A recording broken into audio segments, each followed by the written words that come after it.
Hello friend, रेखाओं क्यानु चाली रही है लगभग आ छेल्लो लेक्चर बधा दाखला जेने था सिलेबस में अपने पेपर में पूरा करना है संपूर्ण लगभग आम जो 99.99% बधा ज क्वेश्चन बोर्ड पर मैं करावे छे। फरीथी लास्ट वखत खूब अगत्यनुं चेप्टर तमाम शरतो रेखानी वारंवार लखवी वारंवार जोवी बराबर बहुत ज आगे फ्यूचर में काम आवशे। अदरवाइज ए वखते पछी कोईपण सर टीपमां कोई समजावशे नहीं, एटलो टाइम पण होतो नथी। 12मानी अंदर पण घणा बधा चेप्टर एवा छे, 3 चेप्टर एवा जेमां आनो उपयोग थशे। खूब बधी जग्याए फ्यूचर में पण तमारे काममां आवशे। ओके, तो क्वेश्चन नंबर 21 स्वाध्याय 10 लास्ट समांतर रेखाओं अपन आपेली है 9x 6y -7 बराबर 0, 3x + 2y + 6 बराबर 0 थी समांतरे बराबर समान अंतरे रेखाना समीकरण मेळवो। ओके, तो तमने खबर है कि तमे ध्यानथी जुओ अहीं आगळ आ बने तो हमेशा જ્યારે समांतर रेखाओं હોય ओके ने कोईपण બે मैं तमने आपने शिखवाडेलुं छे समांतर रेखाओं हमेशा आ स्वरूपमां ज होय ax by c1 0 ax by c2 0 आटलो भाग तो हमेशा समान ज होय, आ अलग होय, आटलो ज फेर होय, बाकी कोई फेर होतो नहीं। बराबर तमे जाणो तो ये नियम प्रमाणे तमे जो आ 9 छे बराबर तो अहीं आगळ आ 9 तो 9 आ 9 3 वडे गुणी दो तो तमे 9 जोड़ो 6 जोड़ो आ पद अलग थई जशे, ऑटोमेटिक समान थई गयुं। हवे थी समान अंतर આપણે લખીએ तो अहीं आगळ चलो लखो आ धारो के आ एक रेखा आ L1 जे आपणा माटे 9x 6y 7 बराबर 0। बीजी एक रेखा आपेली ए L2 છે। હું હવે આને 3 વડે ગુણીને જ મૂકીશ, સમજો બરાબર કેમ આ સંદર્ભમાં પણ યાદ રાખો સમાંતર રેખા માટે x ના સહગુણક y ના સહગુણક આટલો ભાગ તો સમાન હોય, ફક્ત છેલ્લો ભાગ અલગ હોય। ક્લિયર? નિયમ પ્રમાણે બનતું જ હોય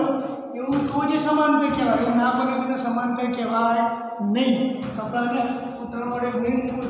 વડે ગુણીશું એટલે આ 9x થઈ જશે प्लस 6y થી ऑटोमेटिक समान થઈ ગયું અને 6 તરી 18 0। બરાબર, બીજી રેખા સમાંતર બરાબર થી समानांतर રેખાના સમીકરણ આ બંનેથી સમાન અંતર અહીંયાથી આ અંતર ત્રીજી એક રેખા ધારો કે આ એક રેખા છે ત્રીજી જે L3 છે એટલે કે આ અંતર અને આ અંતર કેવું છે સમાન। ओके, तो L3 નું આપણે સમીકરણ શોધવું હોય તો ડેફિનેટલી કયું થશે સમાંતર છે એટલે ઓટોમેટિક L3 નું સમીકરણ 9x + 6y અને + k એટલે k ખાલી બદલાવાનું છે, બાકી તો આમ જ રહેવાનું છે। ક્લિયર? તો સમાંતર રેખાઓના નિયમને આધારે માટે બરાબર समांतर रेखाओं प्रमाणे मागेल रेखा L3 मारे शोधनी छे। L3 શું બને 9x 6y k बराबर 0 बने। હવે L1 અને L3 નું અંતર તેમજ L3 અને L2 નું અંતર સમાન છે, થી સમાન અંતરે આવે। ઓકે, તો માટે L1 અને L3 નું અંતર બરાબર L3 અને L2 નું અંતર। ઓકે, ચાલો તો આ અંતર તમને ખબર છે तो બે समांतर रेखाओं હોય તો બે समांतर रेखा વચ્ચેનું અંતર તમને ખબર બરાબર C1 C2 છેદમાં A સ્ક્વેર અને B સ્ક્વેર આ સૂત્ર છે તમે જાણો છો તો ઓટોમેટિક અહીં આગળ તમે જો -7 -7 -a વર્ગમૂળની અંદર 9 નો વર્ગ 81 અને 36 બરાબર આવી વચ્ચે છે L1 અને L3 હતી તે પ્રમાણે આ બે માટેની વાત છે બરાબર તો ફરીથી પાછું અહીં આગળ આપણી પાસે કોણ કોઈ આગળ 18 -k અને નીચે તો એનું જ તો જ આ કોમન આવે 81 અને 36 ક્લિયર બસ તમે ધ્યાનથી જુઓ તો નીચેના પદ તો સરખા જ છે એટલે જતા રહેશે તો બરાબર -7 - k = 18 અને k હવે માનકમાંથી બહાર આવે એટલે બે શક્યતાઓ પ્રમાણે સૌથી પહેલા -7 - k એક વખત આપણે એનું જ પદ લઈએ છીએ કે બરાબર છે તો તમે ધ્યાનથી જુઓ તો અહીં તો k અને k કેન્સલ થઈ જાય માટે શક્ય બનતું નથી તો અહીં આગળ 18 બાજુ જાય બરાબર છે તો -7 અને 18 આ તો શક્ય નથી તો બીજી શક્યતા માટે બીજી શક્યતા -7 - k માઈનસ અહીં આગળ 18 અને k -7 - k -18 પ્લસ k આ k ના બાજુ લઈ આવો 18 ના પેલી બાજુ લઈ જાઓ -7 પ્લસ 18 = 2k ક્લિયર તો અહીં આગળ 11/2 = k તો માર્ગેલ રેખા ની કિંમત મૂકી દો માટે માર્ગેલ રેખા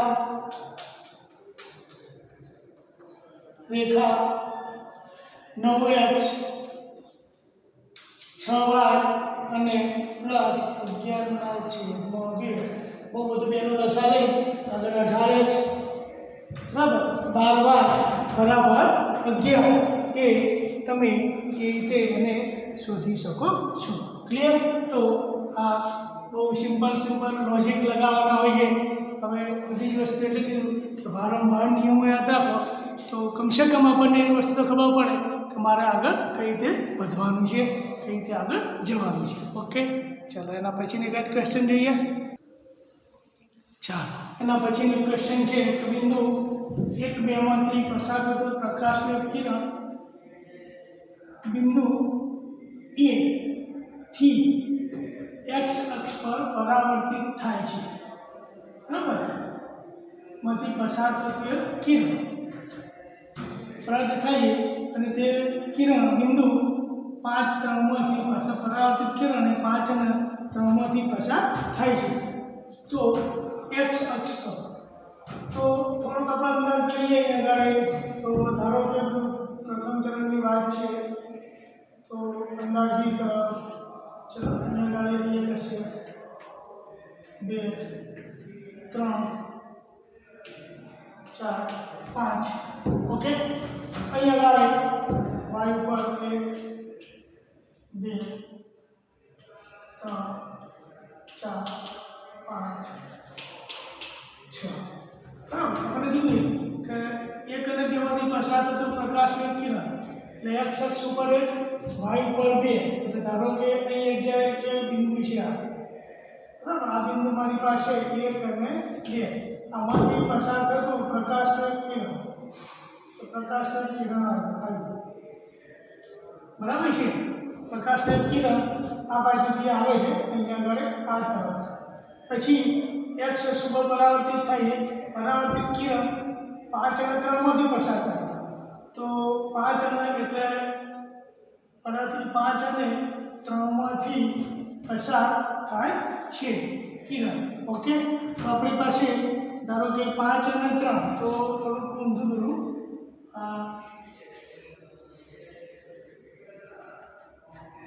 અહીંયા થોડું ફેરફાર કરવો પડશે મારે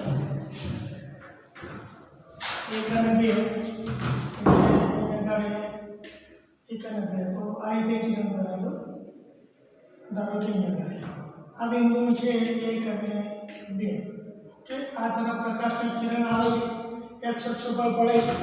અને પરાવર્તિત થઈ એટલે તમને ખબર છે પરાવર્તનનો નિયમ અહીંયા આગળ લંબ હોય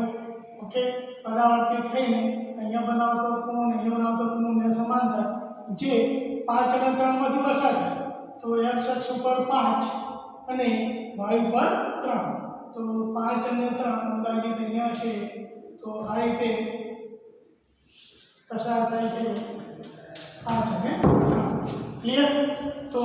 અહીંયા આગળ હંમેશા તમને ખબર કે પરાવર્તન નિયમ પ્રમાણે આપાત કિરણ આવે આપાત જાય પરાવર્તિત કિરણને સમાન હોય ધારો કે અહીંયા થીટાનો ખૂણો બનાવે તો અહીંયા પણ થીટાનો ખૂણો બનાવે થીટાનો ખૂણો બનાવે છે બરાબર હું નામાથી ગણન કરું તો અહીંયા આગળ આ બિંદુ A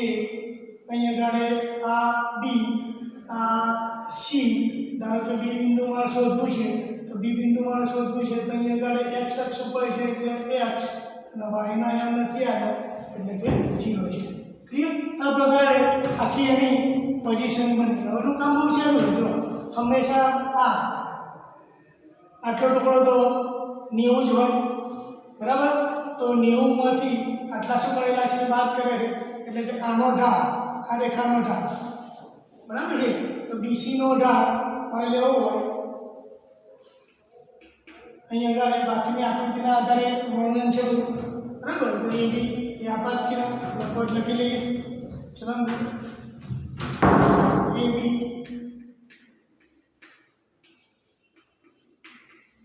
આપાત કિરણ BC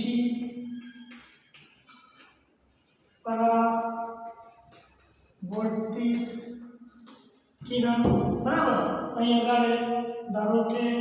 અહીંયા આગળ BCD તો ABD ખૂણો ABD અને CBD ઇઝ ઇક્વલ ટુ ખૂણો CBD ઇઝ ઇક્વલ ટુ ધારો કે થીટા છે બરાબર તો ઢાળ એટલે શું તો રેખાએ x અક્ષની ધન દિશા સાથે બનાવેલો ખૂણો બરાબર ઢાળ ઇઝ ઇક્વલ ટુ રેખાએ x અક્ષની ધન દિશા સાથે બનાવે tan થીટા એટલે કે ખૂણો ક્લિયર તો અહીંયા આગળ સૌથી પહેલા તો હું વિચારીશ કે BC નો ઢાળ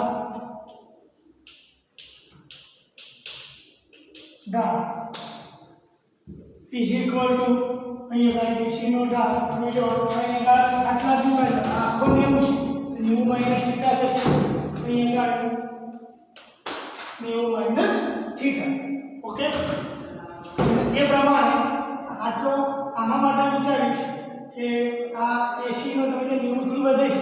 અહીંયા આગળ 90 પૂરો થઈ ગયો આ થીટા આટલો વધી ગયો તો AC નો ઢાળ તો 90 પ્લસ થીટા થઈ જાય ક્લિયર બરાબર હવે BC માટે તમને ખબર જ છે ચલો આ BC નો ઢાળ એટલે કે આ BC નો ઢાળ મારે લેવો હોય અહીંયા આ BC નો ઢાળ તો ભાઈયામનો તફાવત ક્લિયર આપણી પાસે આવે એટલે કે tan BC માટે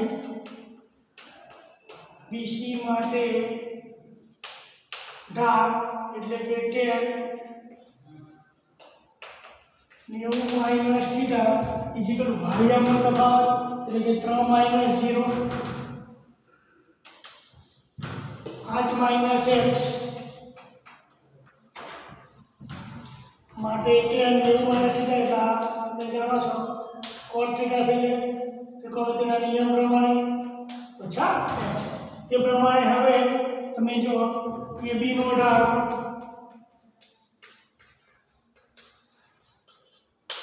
ઇઝ ઇક્વલ બરાબર ફરીથી 90 પ્લસ થીટા એટલે કે 90 પ્લસ થીટા ફરીથી ભાગાકારનો તફાવત એટલે કે 2 માઇનસ 0 છેદમાં 1 ઓછા x. चलो 90 એટલે થવાના તો કોણ બીજા ચરણમાં આવી ગયા. બીજા ચરણની અંદર ટેન તો માઇનસ છે એટલે માઇનસ કોટ થીટા 2 માઇનસ 0 છે માઇનસ છેદમાં 1 માઇનસ x. ક્લિયર? તો આ પણ કોટની કિંમત તો આના બાજુ કરી નાખો માઇનસ અહીંયા આગળ કોટ theta is equal to minus 2 1 minus x. તમે તો બંને cot theta જ છે. આપણે એને શું કરી નાખીએ હવે સરખામણી કરીએ. ઓકે, આ cot theta તો માટે 3 છેદમાં 5 ઓછા x is equal to minus 2 અને 1 minus x. ઓકે, આનું આપણે આપી દઈએ સાદુરૂપ આપીએ તો આ બધાના બાજુ લઈ જાઓ. ઓકે, તો અહીંયા આગળ 3 ઓછા 3x માઇનસ બરાબર આ બાજુ લઈ જાઓ એટલે 5 10 માઇનસ માઇનસ પ્લસ x. આ બધાના બાજુ લઈ જાઓ તો માઇનસ 5x આના બાજુ લઈ જાઓ માઇનસ 13 તો x બરાબર 13 પંચમાંશ. ક્લિયર? તો x ની કિંમત આપણને 13 પંચમાંશ આપણને પ્રાપ્ત થઈ. તો આગળ બિંદુ જે છે આ બિંદુ આગળ બિંદુ માટે બિંદુ પરાવર્તિત બિંદુ આપણે x અને 0 ધારેલા બિંદુ x અને 0 તેના છેદમાં 5 અને 0 આ માગે એ આપણા બિંદુ અહીંયા હશે. ક્લિયર? તમે જો ક્યાંથી ક્યાં બધા કનેક્શનો થતા હોય ઢાળ શું છે એ તમે બરાબર જાણતા હો બરાબર એની એક્ઝેક્ટ વ્યાખ્યા તો જ તમે આ ક્વેશ્ચન કરી શકો. અધરવાઇઝ એ ગોખવો જ પડે. ક્લિયર? ચલો એના પછીને કાંઈ જોઈ લઈએ. બરાબર, સાબિત કરો કે બિંદુ અને રેખાના લંબ અંતરોનો ગુણાકાર b² છે. ક્લિયર? તો આપણે આ સાબિત કરવાનું છે. તો તમે જુઓ સૌથી પહેલાં રેખાના લંબ અંતરનું સૂત્ર તમે જાણો. રેખા એટલે કે p x1 y1 થી રેખા ax dy c બરાબર 0 નું લંબ અંતર ઇઝ ઇક્વલ ટુ બિંદુમાં ગોઠવવાનું ax1 y1 c અપોન વર્ગમૂળમાં a² અને b² થાય. ક્લિયર? આ સૂત્ર પ્રમાણે સૌથી પહેલાં આપણે આ બિંદુથી શોધીએ. સૌથી પહેલાં બિંદુ a² માઇનસ b² 0 થી આપણને રેખા આપી x upon a cos theta y upon b sin theta બરાબર 1 આ બાજુ લઈ લો માઇનસ 1 બરાબર 0 નું લંબ અંતર. ઓકે, નું અંતર ધારો કે p1 નું લઈ લો તો p1 is equal two x ની જગ્યાએ આ પદ મૂકવાનું એટલે કે a² b² cos theta upon a y ની જગ્યાએ મૂકો એટલે 0 થઈ જાય માં ખાલી -1 અને છેદમાં a² એટલે x નો સહગુણક તો વર્ગમૂળની અંદર cos² theta upon a² plus એ પ્રમાણે sin² theta upon b². Clear? ચાલો તો હવે અહીંયા આ a ને ગુણાકાર થઈ જશે બરાબર નીચેનું પદ તો અહીંયા આગળ આ p1 બરાબર વર્ગમૂળની અંદર a square b square cos θ minus a upon અહીંયા આગળ b અહીંયા ગુણાય b square cos square θ a square sin square θ અહીંયા આગળ જો આના છેદનો a હતો આના છેદની અંદર a સ્ક્વેર અને b સ્ક્વેર હતા ક્લિયર ને એટલે વર્ગમૂળમાંથી બહાર આવે તો આના છેદમાં a હતો આના છેદની અંદર a b a અને a કેન્સલ ને b જતો રહેશે ઉપર તો માટે p1 a અને a કેન્સલ છેદનો છેદ ઉપર b અહીંયા આગળ b માનાંકની અંદર આટલું વધ્યું a square b square cos θ minus upon વર્ગમૂળની અંદર b square cos square θ plus a square sin square θ અને આપણે 1 નંબર આપીશું ક્લિયર હવે સેમ આ જ રીતે ફરીથી હવે કયું બિંદુ આ માઈનસ વાળું બરાબર ફરીથી કે ભાઈ ફરીથી આ માઈનસ વાળું બિંદુ એ જ રીતે a સ્ક્વેર b સ્ક્વેર 0 થી એ જ રીતે x upon a cos θ y upon b sin θ बराबर 0 थी लंब अंतर धारो के p2 तो p2 મૂકી દો p2 કિંમત મૂકો એટલે ખાલી માઈનસ આટલો ફેર આવશે a square b square cos θ 0 મળે તો 0 જ -1 છેદમાં 1 નીચેનું પદ એ જ રીતે બરાબર અહીંયા આગળ આ રીતે cos square θ a square sin square θ b હવે એ રીતે સારું જો એ મૂલ્ય ખાલી અહીંયા ફેરફાર એટલે હું ડાયરેક્ટ લખી દઉં માટે p2 બરાબર અહીંયા આગળ b બરાબર અને ખાલી વચ્ચે માઈનસ તો a square b square cos θ અને અહીંયા આગળ a અને વર્ગમૂળની અંદર a નું એ જ b square cos square θ plus a square sin square θ clear તો હવે આપણે શું લખેલું છે હવે લંબ અંતરોનો ગુણાકાર આપણને ગુણાકાર શબ્દ મૂકેલો છે તો લંબ અંતરોનો ગુણાકાર ચલો આની અંદર આ માનાંકની અંદર માઈનસ અને માઈનસ બે જતા એટલે શું થઈ જાય પ્લસ થઈ જાય ક્લિયર તો લંબ અંતરોનો ગુણાકાર b સ્ક્વેર સાબિત કરવાનો છે તો જગ્યા નથી એટલે હું પૂછી નાખીશ મારે ખાલી p1 અને p2 ની કિંમતની જરૂર છે આ બધું કાઢી નાખીએ હવે આપણે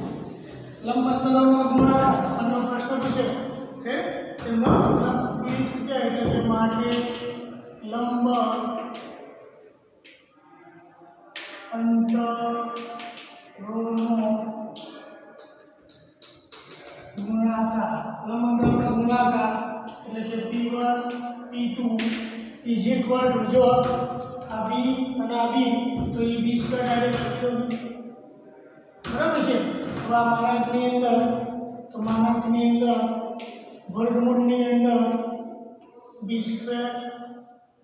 a square minus b square cos θ minus a બરાબર નીચે b square cos square theta plus a square sine square theta गुण્યા બી ને બી ગુણાકાર કર્યા ચલો આ માઈનસ ના માઈનસ માના તો પ્લસ જ લઈ લઉં તેનો જો પ્લસ લઈ લઉં છું તેતાની નિશાની દૂર કરી લઉં એ સ્ક્વેર માનાંકમાં છે એટલા માટે અહીંયા ગાડે cos થીટા આ નિયમ પ્રમાણે જરૂર નથી તો હું કાઢી નાખીશ ઓકે થીટા હવે અહીંયા ગાડે પ્લસ છે મેં કીધું તમને પ્રમાણે માઈનસ ના પ્લસ કરી દીધા કે માનાંકમાં છે અને નીચેનું પદ તો પણ એનું એ જ તો અહીંયા ગાડે b square cos square theta a square sine square theta clear હવે નિયમ પ્રમાણે ગુણાકારનું સાદું આપવાનું શું કામ તેના દ્વારા નિયમનો પ્રયોગ આવશે ચાલો બરાબર બી સ્ક્વેર એમ અહીંયા ગાડે ચાલો પહેલું પદ અહીં ખાલી વચ્ચે નિશાની લખે એટલે એ સ્ક્વેર બી સ્ક્વેરના સૂત્ર પ્રમાણે પહેલા પદનો વર્ગ માઇનસ બીજા પદનો વર્ગ એટલે કે કૌંસની અંદર આ વર્ગમૂળ જતો રહ્યા એ સ્ક્વેર બી સ્ક્વેર cos સ્ક્વેર થીટા અને એ સ્ક્વેર ને એક વખત માઇનસ ની પદ પ્રશ્ન હોય નીચે વર્ગમૂળ એના વર્ગમૂળ એટલે જતો રહે ખાલી આટલો વધે b square cos square theta plus a square sine square theta clear ચાલો બી સ્ક્વેર વિસ્તરણ કરો a square cos square theta minus b square cos square theta minus a square छेद में b square cos square theta plus a square sine square theta बराबर છે वही अगाड़ी તમે જો તો આ સ્ક્વેર ના સ્ક્વેર કોમન કાઢીએ બરાબર તો બરાબર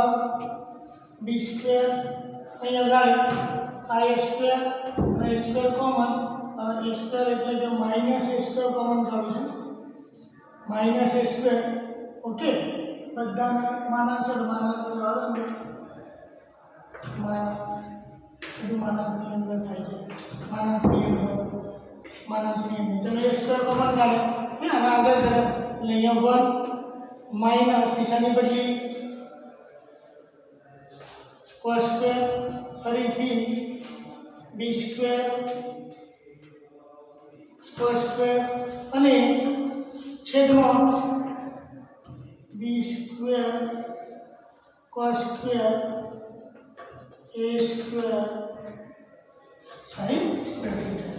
क्लियर चलो હવે તમને થોડો આઈડિયા આવી ગયો છે બરાબર જો આ શું થઈ જાય sin સ્ક્વેર થઈ ગઈ છે તો બરાબર એટલે કે b સ્ક્વેર માનાંકની અંદર બરાબર છે અહીં આગળ માઈનસ આ sin square okay sin square એટલે કે minus a square sin square minus b square cos square માનાંક છે છેદમાં b square cos square a square sin square તો બરાબર b સ્ક્વેર અહીં માઈનસ માનાંકની અંદર માઈનસનો કોમન કાઢ લો ક્લિયર તો તમે જો એ બધું b square cos square a square sin square માનાંક છે છેદમાં b square cos square a square sin square આ કેન્સલ તો b સ્ક્વેર માઈનસ 1 તો માનાંક છે એટલે b સ્ક્વેર ક્લિયર તો આ રીતે આપણે અહીંયા આગળ આ પૂરું કર્યું ક્લિયર તો હવે એક લાસ્ટ ક્વેશ્ચન છે તો લાસ્ટ ક્વેશ્ચનની અંદર હું નથી ગણાવતો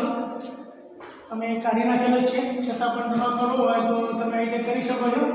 બરાબર અને આપેલા બે સમીકરણ એક વ્યક્તિ જો એ ગાળે બે જે સમીકરણ આપે 2x - 3y + 4 = 0 3x + 4y - 5 = 0. બરાબર. તમારે પહેલાં એ બંનેનું શું શોધી નાખવાનું? છેદ બિંદુ શોધી નાખવાનું. અને જે રેખા આપી છે બરાબર એ રેખાના ઢાળનો ઉપયોગ કરવાનો. એટલે કઈ રેખા આપી છે? 6x - 7y + 8 = 0. એ આપણે રેખા આપેલી છે અને એ રેખા જે છે એનો ઢાળનો ઉપયોગ કરીને તમે સમીકરણ શોધી શકો છો. આ રીતે આપણે આગળ ચેપ્ટર પૂરું કર્યું. આપેલી પહેલી બે રેખાનું શું શોધવાનું? છેદ બિંદુ શોધવાનું. એટલે એ તમને બિંદુ મળશે અને જે રેખા આપી છે એ ઢાળનો શું કરો? ઉપયોગ કરો. એની મદદથી તમે એ સમીકરણમાં કિંમત મૂકશો તો તમે એ ગણી શકશો. Okay, bye, thank you. આ સાથે આજે આપણું ચેપ્ટર સંપૂર્ણ પૂરું કર્યું. Okay, by.